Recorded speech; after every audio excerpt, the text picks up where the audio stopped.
Okay, here we go guys, so now I'm going to take you on a slow lap here around the Barcelona circuit. I'm going to tell you all the little tricks. Wheel spin causes rear temperature, and that's going to kill you for the next 5 corners.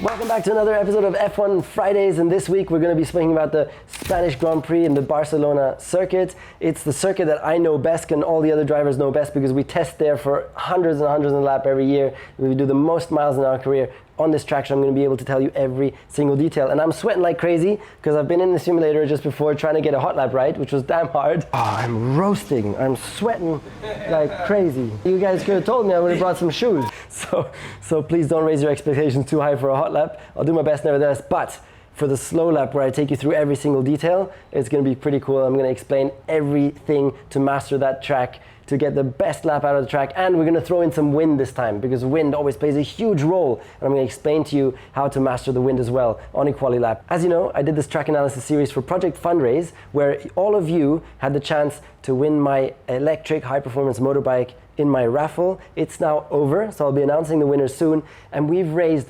100,000 euros together with the tickets that you've bought, so thank you so much. It's been huge. Okay, we raised actually 90 and I paid the difference now to make it 100 because I wanted to get that 100 mark. So we've got 100,000 euros going to 2 charities, to Wir helfen Kinder in Germany, which is children in need, particularly in this time of Corona, and to Croce Rossa in Italy, again, helping families in this time of Corona. So thanks to you. In this video, you'll get a surprise gift from me if you get the top comment.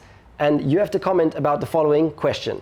Which ex or non-current Formula 1 driver do you think would most deserve from everybody to be on the grid at the moment racing in F1? And don't all say Hülkenberg, that's the obvious one, say some otherwise, and explain why, please. Last week's top comment winner was Barney Massey, who said that his favorite memory of Formula 1 was Nico Hülkenberg finishing in the podium in the British Grand Prix in 2020. Unfortunately, that comment didn't age too well. Congratulations nevertheless, and maybe you won my high-performance electric motorbike. And yes, I mean, you're certainly right that Hülkenberg did an amazing job in the British Grand Prix, qualifying 3rd. That was an awesome performance, and then also his racing was great. I mean, he would have finished 5th in normal circumstances, so finishing 5th on the comeback race. Really great job, and it would be great to see Nico back in Formula 1, of course, because he deserves it. So fingers crossed for him for next year. Okay, here we go guys, so now I'm going to take you on a slow lap here around the Barcelona circuit. I'm going to tell you all the little tricks around this track to get the masterful qualifying lap done. And this time also, I'm going to include some of the wind stuff, because wind as well, I haven't talked about it so far, but it's a huge part of doing a qualifying lap. So I'm going to talk about that today. So I'm going down the main straight here. On the main straight, because the car is completely on the ground towards the end of the straight, you always have to look for the best place to drive, because the more hitting you have, the more speed you're scrubbing. So on the straight, you look for 2 meters there, 2 meters there. You look for the best place where you have the least hitting on the floor, least scrubbing, because that gives you the best top speed. So coming down here then, you brake at about 80, big braking, down to 4th gear, and then you have to take the speed through. Take the speed through, you just hug the inside here, you don't go on the curb because it's too high, so it'll throw you off. And then this next part, the exit of that first one is dependent on managing to get this second one flat. So you can only go as far out so as to still make this second corner flat out. And this now you can go all the way to the outside here, because this next part is going to be easy flat. And it's just easy flat. And here through this corner though, it's important to be so smooth on the steering wheel, like open up as much as you can, because the more steering you have, the unnecessary, it's more scrubbing. So try and open as much as possible, run it out, let the car flow. So then you get back here. Now I'm going to start talking about the wind.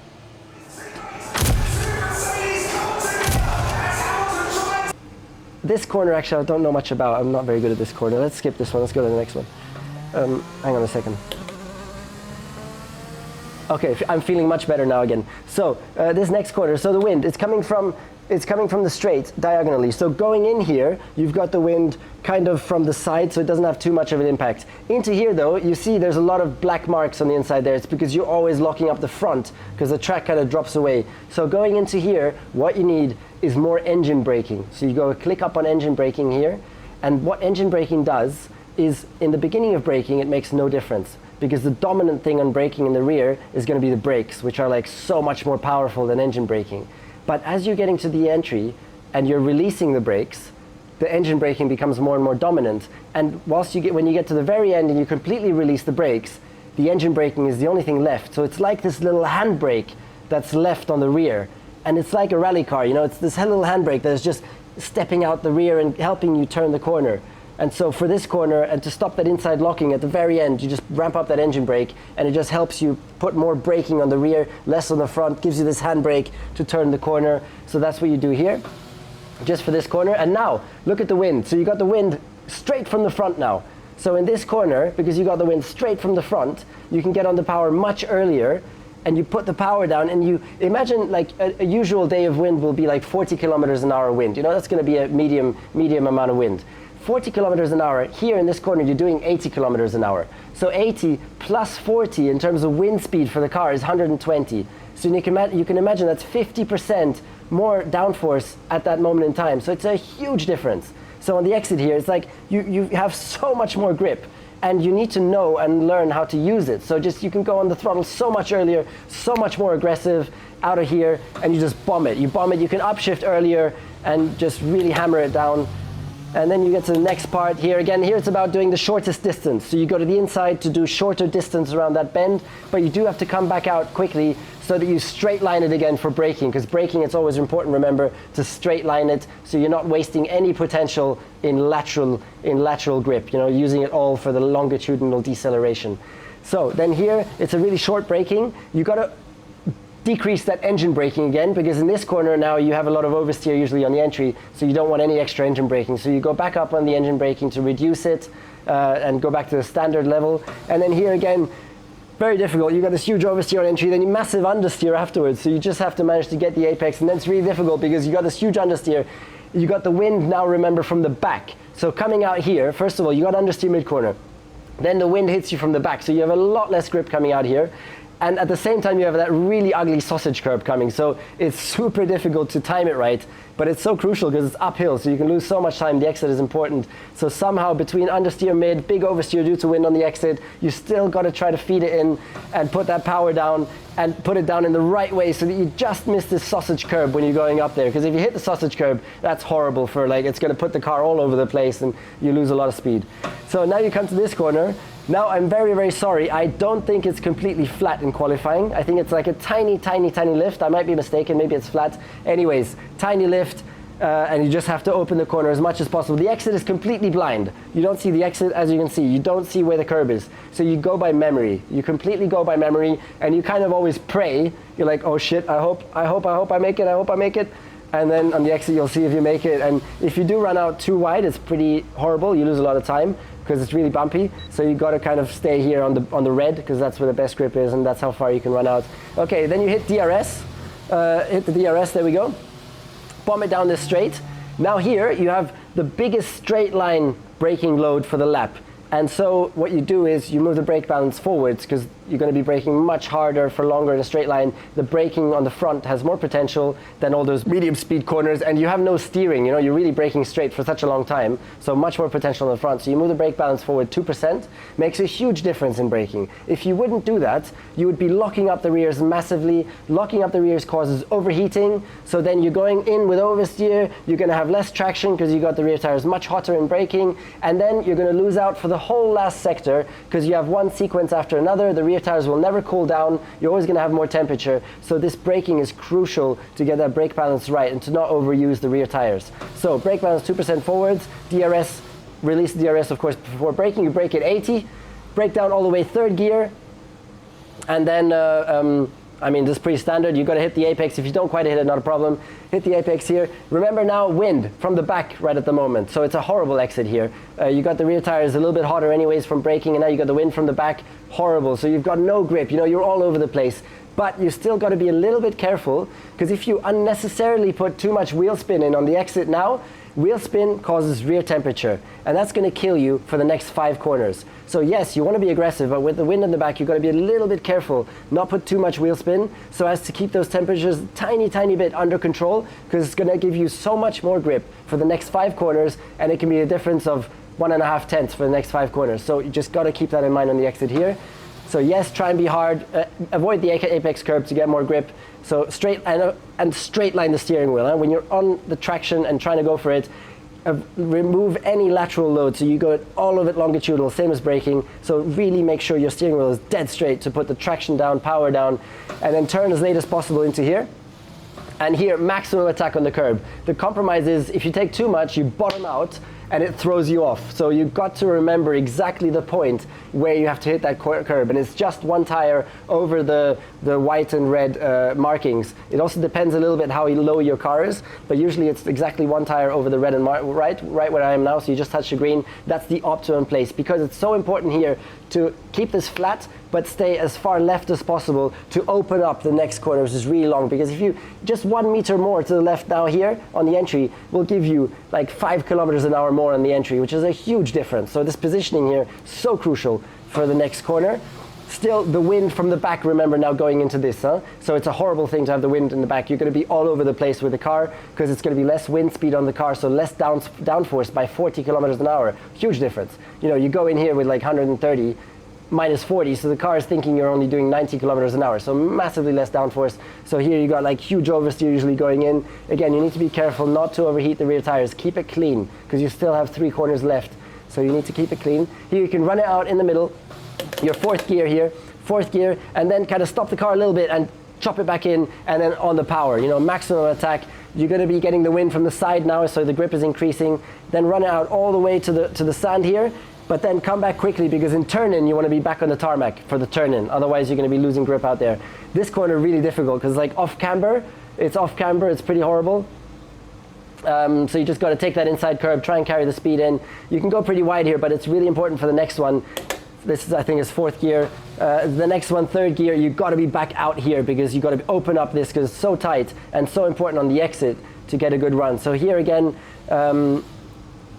brake balance, I'm not really sure actually what you have to do on the brake balance here.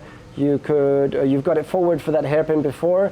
You've just gone 1 click backwards here for this section because it's always in lateral braking. You're always braking and steering, so the front has less potential. So it's always like 1 or 2% rearwards from that straight line braking into the big hairpin before.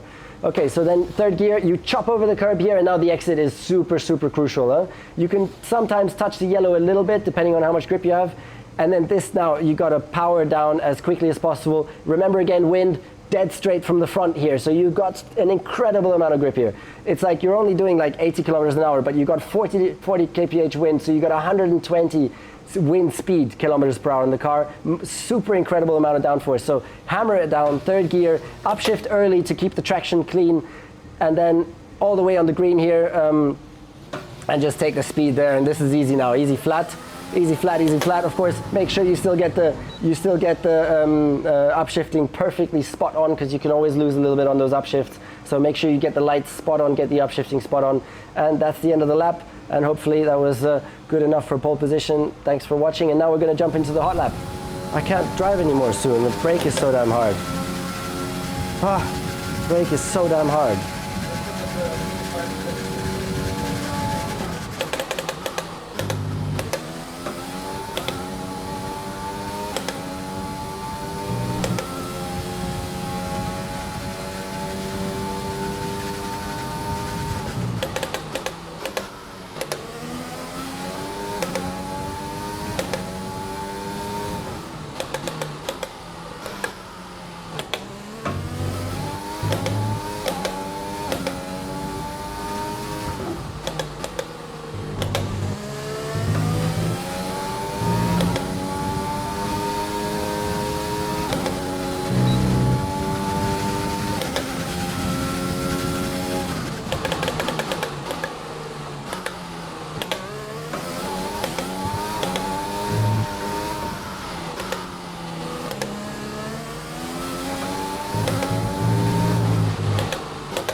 Okay, I can't do better than that at the moment. Sorry, that's a rubbish lap in terms of lap time, but I have an excuse. The brake in this simulator here in Monaco is so damn hard, I'm destroying my legs because I've only got socks, and so I can't brake properly. But anyways, you get the idea. That was the right trajectory, right corner and everything. Thank you very much. Okay, I hope those laps were interesting for you. And now, as always, we're going to jump into the Q&A session. How wide is the variability in pressure and in tire temperature between the teams. So pressure is exactly the same between the teams because Pirelli dictates what the minimum pressure is, because teams would otherwise go lower than that and then tires will blow up. So Pirelli has set that, pressure the same.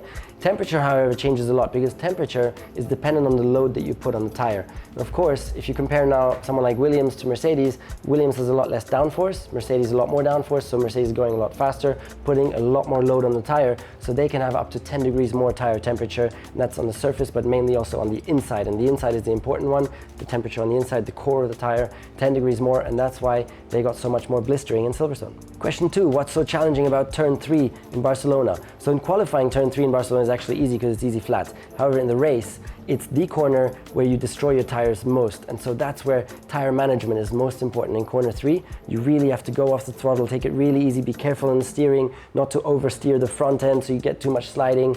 So that's crucial for tire management. We're going to see exciting stuff there for the race on Sunday.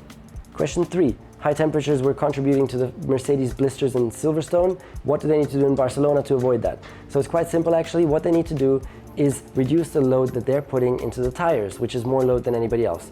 Now, what's the best way to do that? Anyways, you can't go flat out in the high-speed corners. So, and you can't use the downforce that you have in the Mercedes car in the high-speed corners because otherwise too much load in the tire, blister, you destroy them. So what do? Take downforce off for the high-speed corners because you won't lose much lap time at all because you still, you'll be able to go more or less the same speed whilst keeping the load on the tires the same. But then at the same time, in the straights, you're going so much faster, so you're making time up there. So for qualifying, maybe that'll be a negative, but for the race and for blistering, taking downforce off is going to be the way to go for Mercedes in Spain. Question 4, what was the most memorable moment for me in Barcelona? Well, of course, that's winning 2015. I won it last, and that's always spectacular. Barcelona, close to home, close to Monaco here, so a lot of friends, family always there. So that was great, and it's a good track to win at. Question 5, how important is the outlap in qualifying and the formation lap in the race? Outlap in qualifying is all about getting the right temperatures done for the qualifying lap. And the qualifying lap, generally, you always start with 2 cold tires and you end up with 2 hot tires. So it's that balance that you need to find.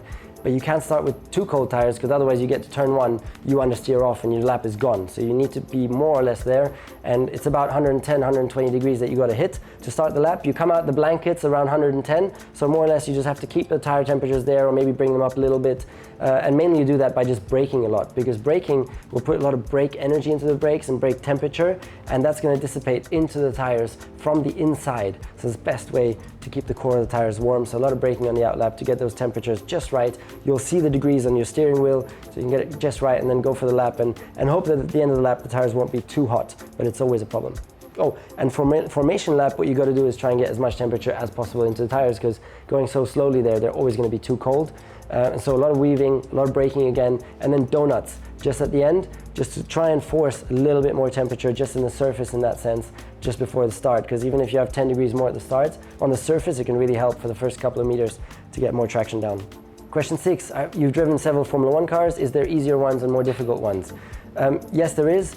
But generally they've always been the same. The most difficult for me was my first year in F1 with Williams because of the Bridgestone tires. They were so difficult to get into the temperature window, and as soon as you were out the temperature at the bottom or over the temperature at the top, but especially out the temperature at the bottom, that was the horrible one, because then they become really snappy and you can't feel what they're going to do. So suddenly, you're going around the corner and boom, they're gone. So that was really, really tough to get a hang on, and especially first year in F1, that was most difficult. Question 7, pre-race rituals. So I had quite a few. First of all, meditation. And that was to be present and to kind of push aside the worries, the fears of losing, worries, whatever. So meditation, be present in the moment, get focused. Then I would play keepy uppies with the football just before getting in the car. That was to activate my senses, get my body going. And then on the grid, for example, I would have some potato. So it's just some pure last moment carbohydrates for the race, just to keep good energy level through the race. And the extra question, beside 2016, what was my favorite Formula 1 year? I would say 2010, starting off with Mercedes. Honor for me, driving the Silver Arrow, being teammates with Michael Schumacher, beating him, getting many podiums, kind of rising in respect within the team. It was a great feeling and a very important milestone in my career. That's it again for today. Thanks for watching if you still are. Remember, if you comment below and you get the top comment, I'm going to give you a surprise gift. So go for it, try your luck. And let me know as well if you have any other comments about this kind of video, what you want me to do differently next time. And watch out for when I announce the Q&A session for the next race so that you can send in your questions then. So thanks a lot. Bye-bye, guys.